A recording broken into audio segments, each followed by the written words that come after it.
Hey boys and girls, hope you are having a good day. It looks like it's starting to stop raining here where I am at least. Hopefully it didn't rain much by you, or if it did, it's already clearing up. We're going to go ahead and read the next chapter of a series of unfortunate events, The Bad Beginning. We are on chapter 8, if you can believe it, and we get to find out a little bit more about how awful Uncle Olaf or Count Olaf really is in this part of the book, and also what the kids are going to do about it. So sit back and enjoy, and just have a good day. Klaus stayed up all night reading, which was normally something he loved to do. Back when his parents were alive, Klaus used to take a flashlight to bed with him and hide under the covers reading until he couldn't keep his eyes open. Some mornings, his father would come into Klaus's room to wake him up and find him asleep, still clutching his flashlight in one hand and his book in the other. But on this particular night, of course, the circumstances were much different. Klaus stood by the window squinting as he read his smuggled book by the moonlight that trickled into the room. He occasionally glanced at his sisters. Violet was sleeping fitfully, a word here which means with much tossing and turning, on the lumpy bed, and Sunny had wormed her way into the pile of curtains so that just she looked like a small heap of cloth. Klaus had not told his siblings about the book because he didn't want to give them false hope. He wasn't sure the book would help them out of their dilemma. The book was long and difficult to read, and Klaus became more and more tired as the night wore on. Occasionally his eyes would close. He found himself reading the same sentence over and over. He found himself reading the same sentence over and over. He found himself reading the same sentence over and over.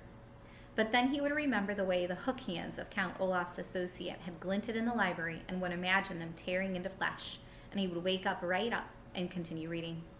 He found a small scrap of paper and tore it into strips, which he used to mark significant parts of the book. By the time the light outside grew gray with the approaching dawn, Klaus had found out all he needed to know. His hopes rose along with the sun.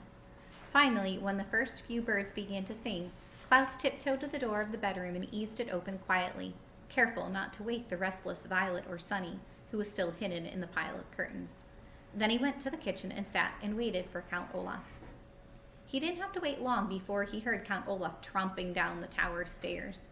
When Count Olaf walked into the kitchen, he saw Klaus sitting at the table and smirked, a word here which means smiled in an unfriendly, phony way. "Hello, orphan," he said. "You're up early." Klaus's heart was beating fast, but he felt calm on the outside, as if he had on a layer of invisible armor. "I've been up all night," he said, "reading this book." He pulled the book out onto the table so Olaf could see it. "It's called Nuptial Law," Klaus said, "and I learned many interesting things while reading it." Count Olaf had taken out a bottle to pour himself some breakfast, but when he saw the book, he stopped and sat down.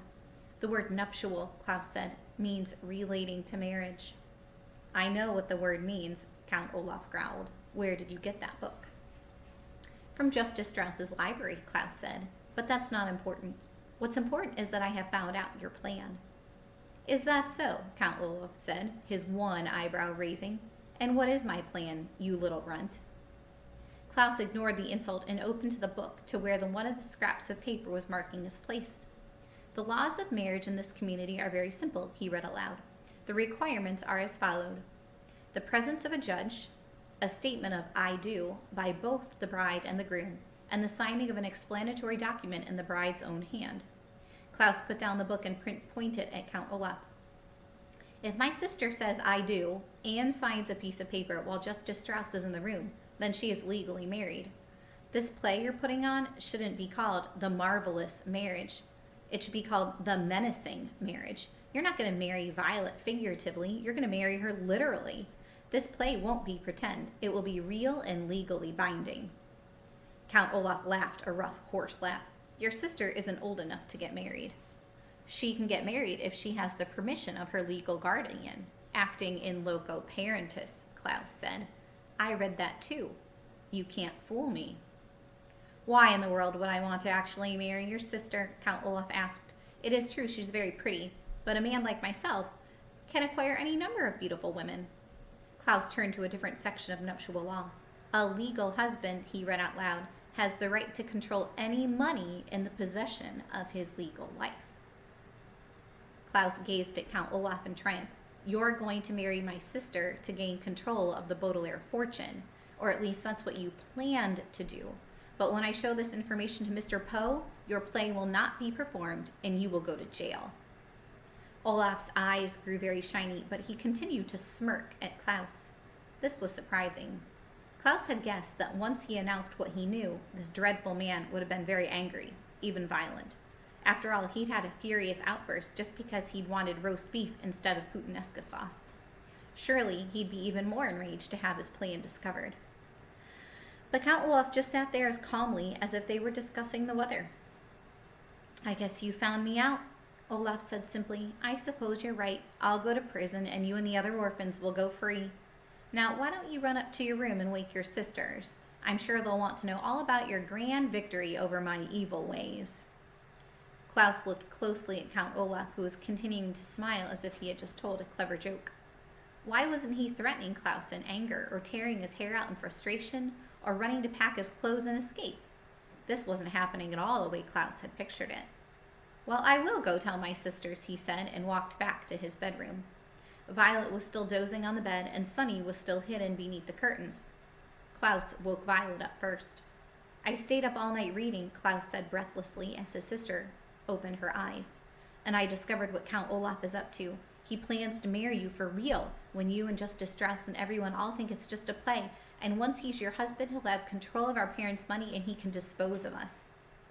How can he marry me for real? Violet asked. It's only a play. The only legal requirements of marriage in this community, Klaus explained, holding up nuptial law to show his sister where he'd learned the information, are your saying I do and signing a document in your own hand in the presence of a judge, like Justice Strauss. But surely I'm not old enough to get married, Violet said. I'm only 14. Girls under the age of 18, Klaus said, flipping to another part of the book, can marry if they have the permission of their legal guardian. That's Count Olaf. Oh no, Violet cried. What can we do? We can show this to Mr. Poe, Klaus said, pointing to the book, and he will finally believe us that Count Olaf is up to no good. Quick, get dressed while I wake up Sunny, and we can be at the bank by the time it opens. Violet, who usually moved slowly in the mornings, nodded and immediately got out of bed and went to the cardboard box to find some proper clothing. Klaus walked over to the lump of curtains to wake up his younger sister. Sunny, he called out kindly, putting his hand on where he thought his sister's head was. Sunny. There was no answer. Klaus called out, Sunny, again, and pulled away the top fold of the curtains to wake up the youngest Baudelaire child. Sunny, he said, but then he stopped, for underneath the curtain was nothing but another curtain. He moved aside all the layers, but his little sister was nowhere to be found. Sunny, he yelled, looking around the room.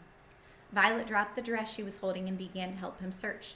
They looked in every corner under the bed and even inside the cardboard box.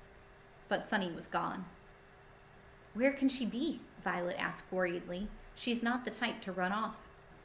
Where can she be indeed? Said a voice behind them, and the two children turned around. Count Olaf was standing in the doorway watching Violet and Klaus as they searched the room. His eyes were shining brighter than they ever had, and he was still smiling, like he'd just uttered a joke. So Count Olaf is particularly mean in this chapter, even though Klaus did figure out how Count Olaf was planning to get his hands on the Baudelaire fortune. So tomorrow, Friday, we'll read chapter 9, and we'll find out again what the kids plan to do about this. See you later. Have a good day. Bye-bye, guys.